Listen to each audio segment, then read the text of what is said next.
All right, let's have a look at this biaxial stuff here. So just to hit the high points. So a lot of the design work we do is in 2 dimensions. You know, if you look at a truss or the wall of a building or something like that, you're designing in 2 dimensions. So we look at biaxial loading, bi meaning 2, axial meaning axes. So biaxial loading comes in from 2 directions. If we have this, so the process on this goes that we can use standard design equations that we'll develop later in the class to come up with the stresses in an object that would occur in the X and Y directions for different situations we might run into, be that a pressure vessel or a torsion shaft or a beam that's being loaded or whatever. There's standard design equations that will get you the X and Y stresses.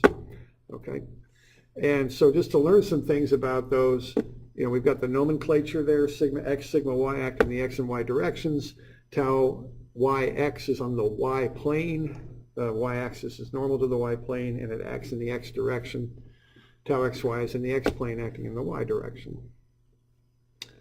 Okay, the sign conventions are shown. Positive normal stress pulls, negative normal stress pushes. The shears act like, I think of them like couples when I'm doing sign conventions. Positive shear spins a object counterclockwise, just like positive moment does. Negative shear goes clockwise, just like negative moment. Okay, when you analyze these stresses, sigma y up equals sigma y down, sigma x to the left equals sigma x to the right. Okay, what we're doing there, we're analyzing a small little differential element. Okay, very small. The shears are equal on all 4 sides. They act in opposite directions though. So tau xy, if it's in this case, as you see on the right, negative, then tau yx will be positive. All 4 shears will have the same magnitude, and then you can have the opposite case where tau xy, in this case, looking on the right here, that's going to come around that way, which is counterclockwise, so that would be positive for tau xy. Whereas tau, if that's the case, then tau yx will go the other direction, and that'll be negative clockwise, okay? So those 2 shear stresses, I think of them as a couple, going clockwise for negative, whereas the other 2, think of them as a couple, in this case, going counterclockwise for positive, okay? All right, now, so what the deal is with this stuff on page 310 is we can find the stresses acting in the X and Y directions. Sigma x, sigma y, tau xy, tau yx.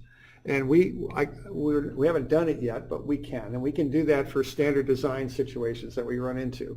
Be that, as I say, a pressure vessel, a torsion shaft, a beam, something like that. We can find those using standard equations. What we might be interested, though, is once we know these, so if these are knowns, we would like to go into an element and find out what the stresses are at some angle.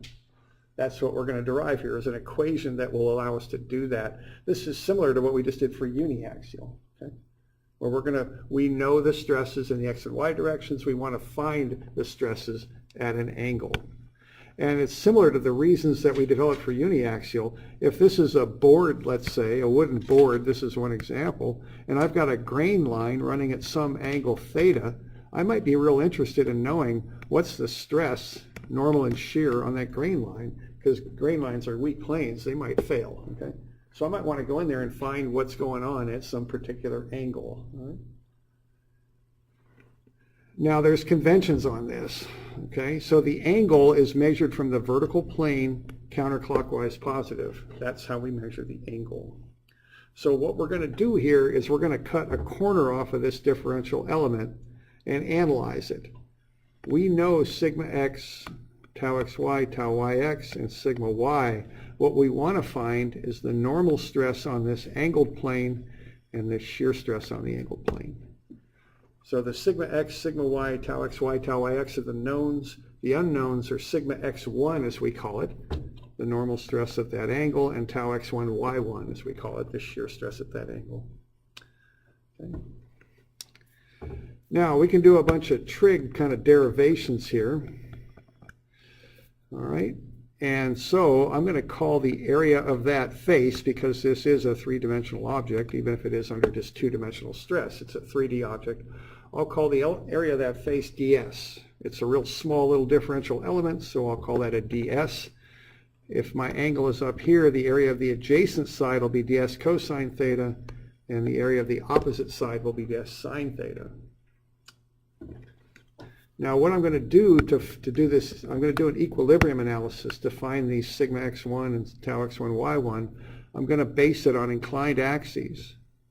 So I'm going to have an x1 direction and a y1 direction. Okay? At that, and they're normal and parallel to ds. Okay. Now the angle that I start with is this angle theta right here. That's this angle given. Now what I got going on here is I got a bunch of 90-degree angles there. There's the x1 and y1 axes. That's a 90. So if that's theta, that's 90 minus theta. And then what I've got going on is the x and y axes.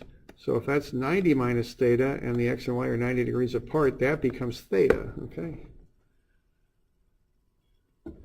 I've also got another theta over here that's an opposite angle to this given theta. So I've kind of created a little bit of a diagram there to show what all these angles are, and then I went ahead and put them in here on these triangles. Okay. There they are. Okay.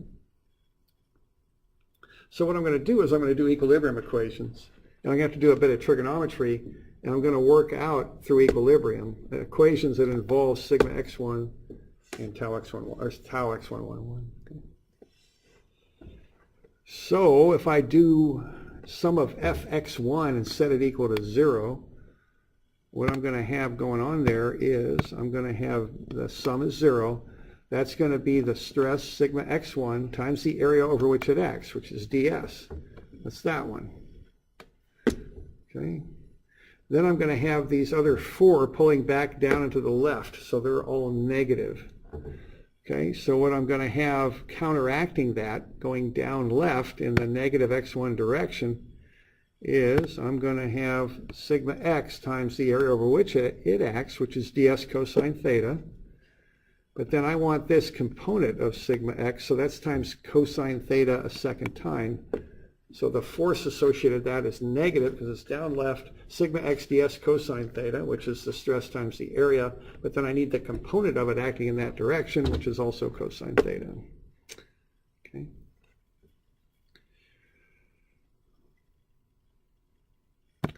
All right, the next one I'm going to have here is sigma y, negative, because it's going down, or to the down left. Here it is. It acts over an area of ds sine theta. The component I want is this one, which would be opposite the angle, so that's another sine theta. So that's minus sigma y ds sine theta for the area, and then sine theta again for the component that is going down and to the left. Okay. Now I've got the shears also, so I'll look at those. So what I got for the first one is tau xy ds cosine theta. That's this one, but I want the component that's going down left, so that again, that's opposite the angle, so that gets a sine theta. That's minus tau xy ds cosine theta sine theta. And then I've got one other, and I'm running out of colors here. I'll just go here. All right, and the last one here is tau yx ds sine theta. That's the area over which it acts. There's the angle. I want the component adjacent to the angle, so that's another cosine theta on that. So that's an equilibrium equation. I've got stresses times the area over which they act times a trig function if required to get the component in the x1 direction. The sigma x1 stress is positive, the other 4 are negative. So what I'm going to do here is I'm going to go through this equation and try and simplify it a little bit. And what I'm going to do first is I've got ds in every term. I'm going to cancel the ds. That goes away. And I'm going to collect terms. I'm going to keep the sigma x1 on one side of the equation, and all the other stuff's going to go on the other side of the equation. And now I can start to solve for sigma x1. It's sigma x cosine squared theta plus sigma y sine squared theta plus 2xy tau xy sine theta cosine theta when I collect terms. Now back in the old days when they developed this, which was a long time ago, back in the 1800s, we're using slide rules and such. That's kind of hard to do on a slide rule, so they plug in some trig identities. Half angle formulas, I think they're called, but I'm not really sure. But these are trig identities they're plugging in there. And then they kind of get that all kind of rearranged and collected. So they got sigma x here times 1 over 2. There's that. We got sigma y times 1 over 2. There's that. We got sigma x cosine 2 theta over 2 and sigma y minus cosine 2 theta over 2. So that becomes sigma x minus sigma y over 2 cosine 2 theta.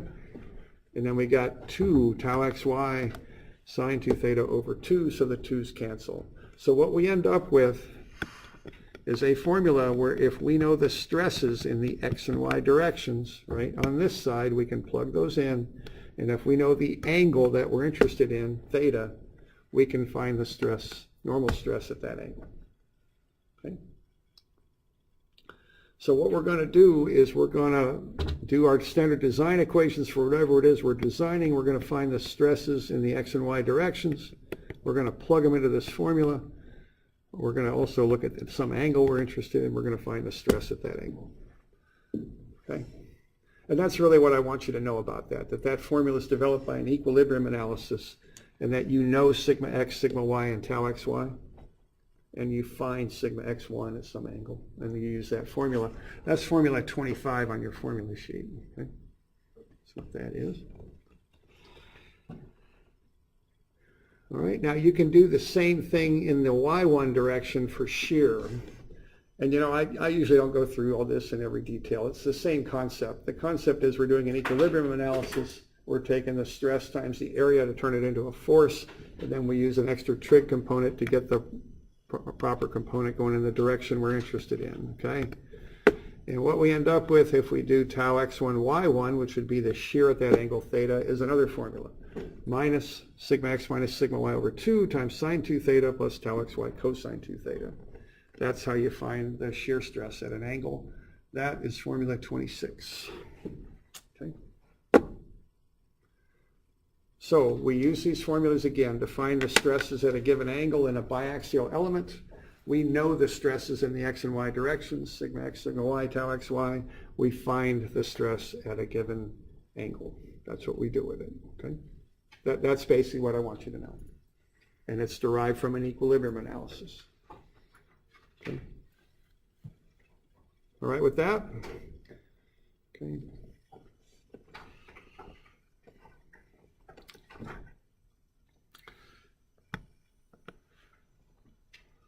All right, positive theta is measured counterclockwise from the vertical plane to the x1 plane, as it's called. That's what we find there, okay?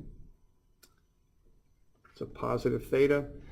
Now, we get into some nomenclature stuff on here. I'm just going to mention this, but we'll come back to it whenever we need to, because the nomenclature gets a little involved here sometimes. Here's an element that's rotated an angle theta from the vertical. There's tau x1, y1, and sigma x1. There they are. Here's that same element with all the stresses shown on it, rotated the angle theta. Now, there's a little bit of a nomenclature thing here. That angle, that's sigma x1 for an angle of theta. Okay? Now, the other stress on a plane 90 degrees from that has different names. What I can do is I can call it sigma y1. That being 90 degrees off the x1 plane, we call it the y1 plane for an angle of theta. The other thing I can call it is sigma x1 for that angle theta plus 90 more. I can call it either thing. They're the same stress. Both nomenclatures are used. And this will make more sense when we deal with it. I know I'm throwing a lot of information at you, but I just want to mention that now, that I can use either name for that stress that I've circled up here, right up here, this one. Either name works. Sigma y1 for theta, or sigma x1, I should put a 1 in there, sigma x1 for theta plus 90. They're the same thing. Okay. the nomenclature gets, you have to kind of work with it and learn it a bit on this stuff. Okay. So let's look at an example. And this is really what I want you to focus on. I just want you to kind of understand what's going on with this stuff. I think I'm on 320. I'm 100% sure. Is that 320? Yeah. Okay, thanks. 320? No. So let's say I've got this plate here, and I don't know, maybe it's part of a beam or it's part of whatever, and I've got the stresses in the X and Y directions. They're shown. And let's say I want to know what the stresses are on that little element inside rotated at 32 degrees from the vertical. Let's go ahead and do that.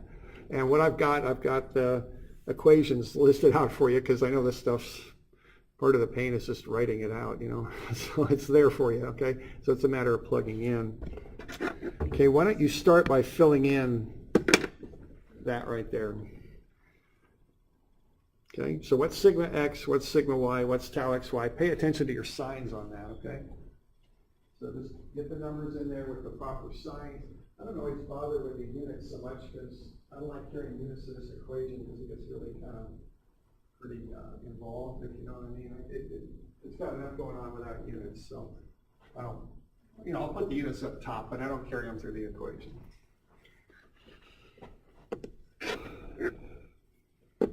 Okay.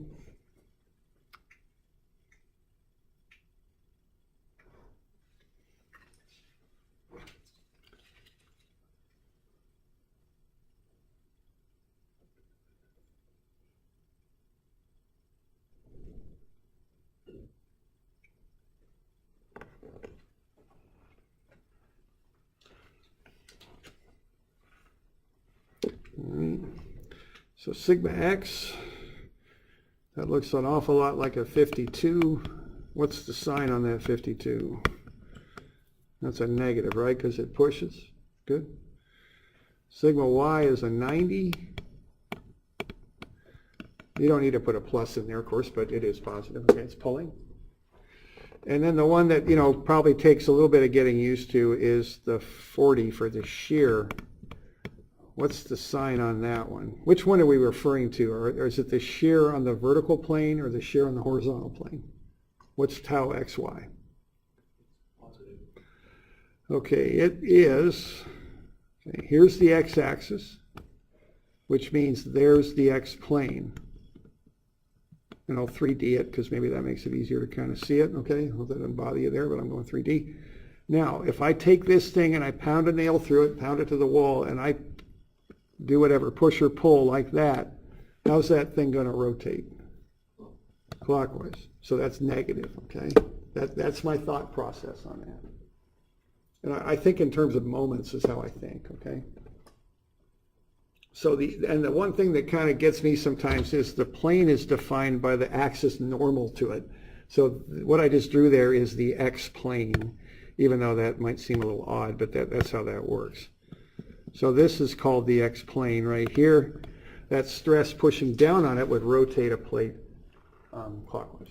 And if you ever have any doubts about that, just take your book, hopefully not your physics book because you might break your arm if you do because some things are so big, but take a smaller book and push, or a calculus book or whatever, push down, or a chemistry book. I guess any of those are pretty bad engineering books. Use something small like a paperback. Push down, it rotates clockwise. Negative, okay. So I do that first so I can then plug into the formula. And once I've got that stuff and I kind of understand what I'm doing here, that the angle is given. Now I'm making it real easy this time because, you know, we're starting out. That angle is just 32. Now I might have dimensioned that thing like that and called it 58. But that would be kind of, I think they call it a red herring or something. Don't plug 58 into the formula because the definition of the formula is from the vertical counterclockwise. So had I given it, dimensioned it like that, it still would have been 32, okay? So that's how you dimension, regardless how I dimension it or anybody, you dimension it from the vertical plane counterclockwise, okay? So, okay, so that's 32, and then you just plug the stuff in, and it's, you know, it is not the most exciting way to spend your time. You know, now you're going to use this formula a lot. So if you have a calculation device that you like using, I like using Excel. Maybe you like using MATLAB. Maybe you've got a programmable calculator that you use and you like that. I would get this thing in there for two reasons. One, it'll just save you a lot of time crunching these numbers. And the other thing is if you get it right, you know, you can just plug the numbers in and knock it right out. You know, you don't have to worry about whether you dropped a negative sign or something on homework. And you'll see this again, not just in this class, but you'll see it. You know, I'm a civil engineer. We used it in soils and we used it a bit in structural too. Okay, so, you know, consider getting that thing programmed somewhere. All right, so I just plug the numbers in. So it's minus 52 plus 90 over 2 plus negative 52 minus 90 over 2 times cosine twice the angle, 64, plus a negative 40 for the shear times sine 64. Run the numbers, I get negative 48.1. Okay. That's the normal stress at 32 degrees. Okay.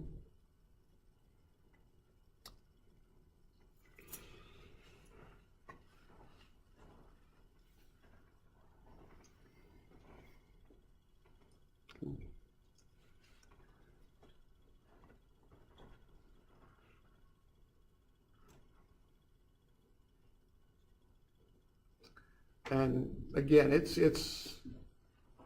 kind of boring, really. I mean, you're just plugging in and running these numbers. Just pay attention to them. Don't drop signs, all that kind of stuff.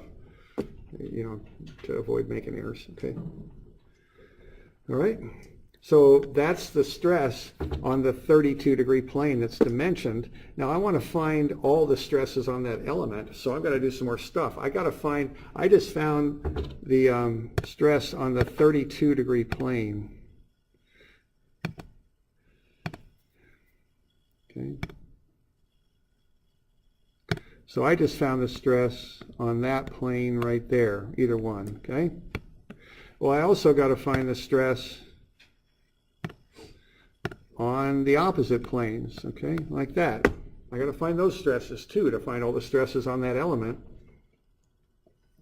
So to do that, I just run the same equation for an angle that is 90 degrees more than the 32 I started with. I just run the same equation. Okay. So all I'm doing there is I'm taking 32 plus 90. It's 122, and then I take twice that for the formula. It's 244, and I run those numbers. Okay, same equation, just plug a different angle into it, and I'll get 86.1 on that one.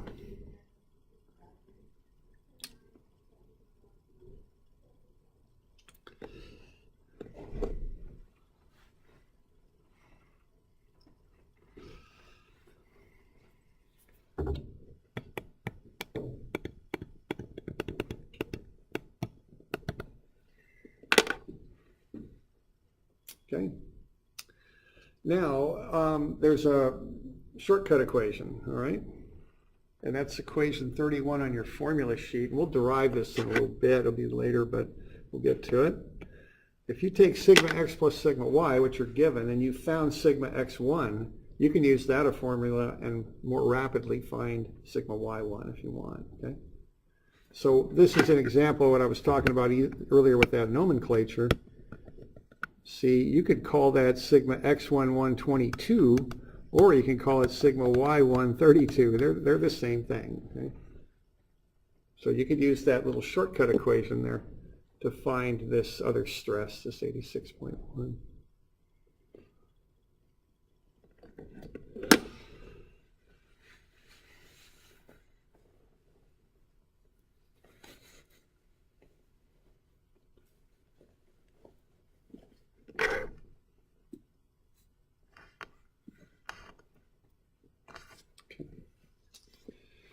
So there I went ahead and did it. You see you get the same answer. So, and also I'm mentioning down below there that sigma y1 32 is the same thing as sigma x1 122.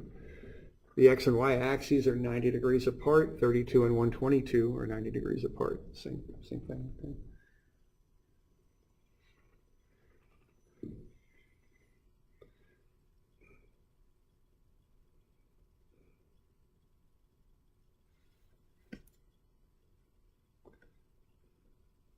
Okay.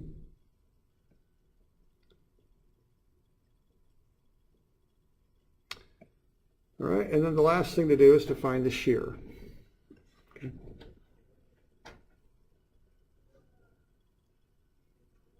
So we good on all that stuff. And again, the shear is just an equation. You got theta 32, 2 theta is 64. Plug it in, run the numbers in the equation, come up with the shear stress. That's all there is to it.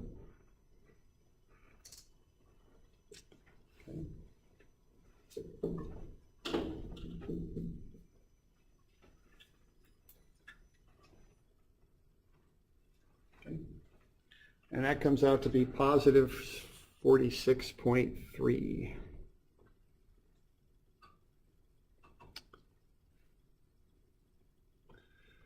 So what we found there is sigma x1 at 32 is negative 48.1.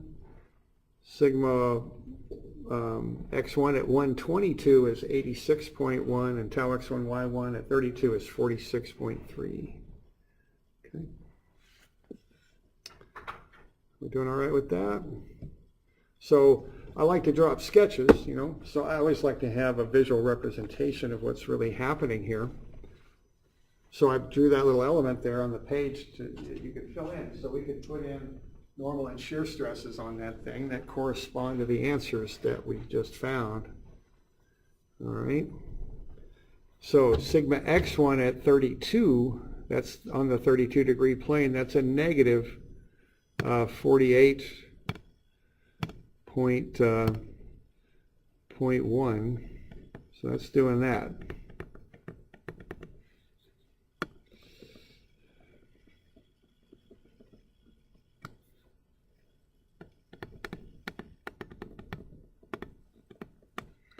And then sigma x1 at 122, 90 degrees off of that, is positive.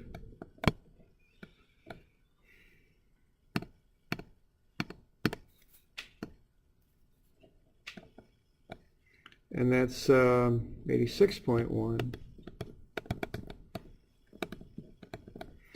Now, generally speaking, you only have to label one or the other. You don't have to label both sides. It gets just a little crowded when you do that. And then tau x1, y1. Now the x1 plane is this plane right here.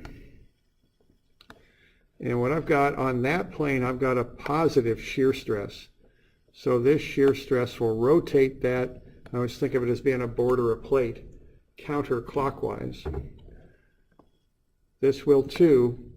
And then the other two shears meet in the corners. That's how this stuff works. Okay. So the two that I've drawn there initially are both rotating the element counterclockwise. That's positive. And then what I can do here is draw the other two, which I'm drawing in red here. I'll make that a little bit squiggly too, like that. And then like that. That is rotating the element the other direction, clockwise. Those are negative. Okay? And so what I've got going on there is the shear up there. I just put the magnitude. I don't bother with the sign. And that's a 46.3 megapascals. Okay? So there's a sketch of what's going on at that angle. Okay?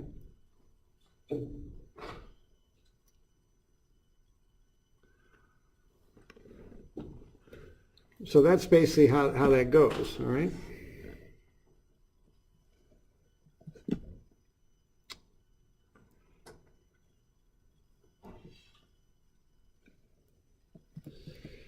So we doing all right with that?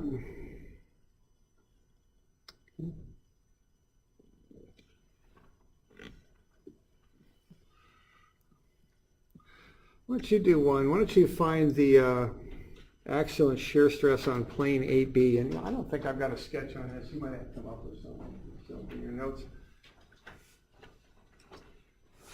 All right.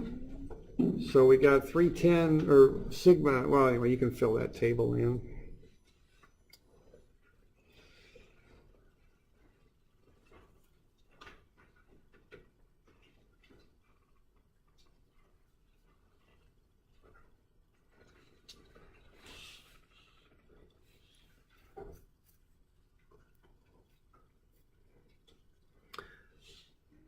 So you got those given stresses. We want to find the stress on plane AB. So we're just looking at that one plane. So we don't really need a sigma y in there. We just got, whoops, no, you need that. I'm sorry, you did.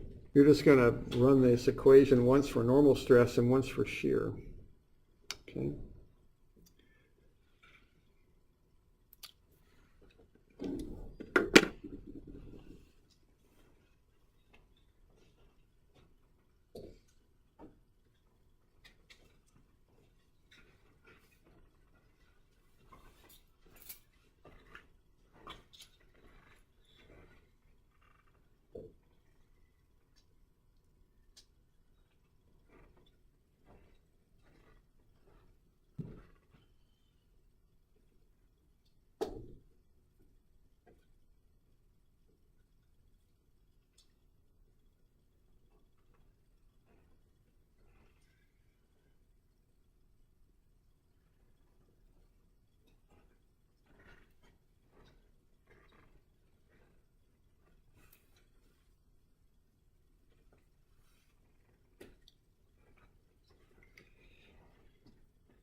All right, you just get the top table filled in and you run the equations. So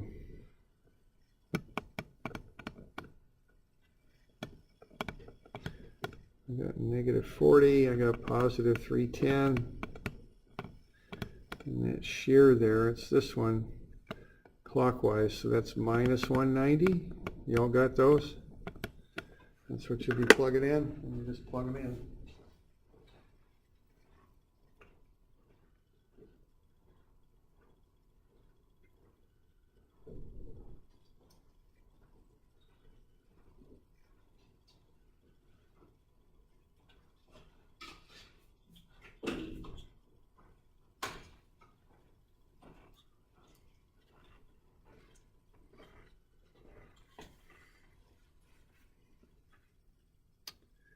And we just come up with what the answers are. You know, it's just, like I said, it's just plugging into an equation. It's not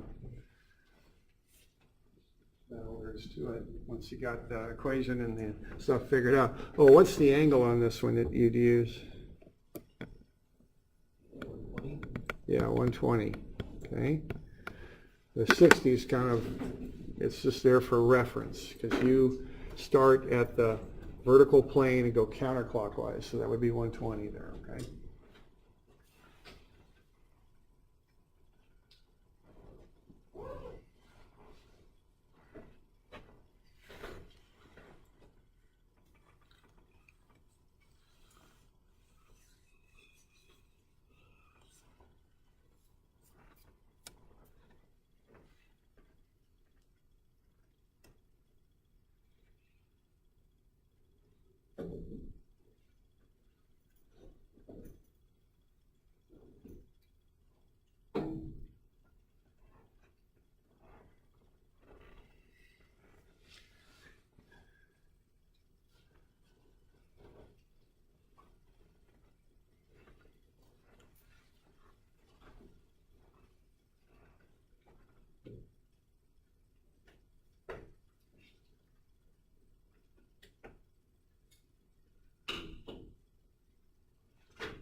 Y'all getting to that all right? See why it's nice to program this thing somewhere. This makes life a little bit easier. less error prone too.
Y'all doing all right with that? I got my answers up there if you want to have a look. So 387 at 120 degrees for the normal and 56.6 negative for the shear.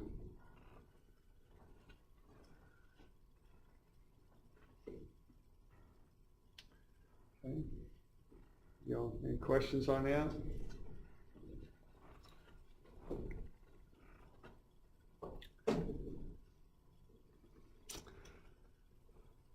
Okay. Now, one thing I want to point out is, see, if you're doing, design work, you kind of run through the regular old equations. You come up with that. You go, okay, I got a design for tension for 310.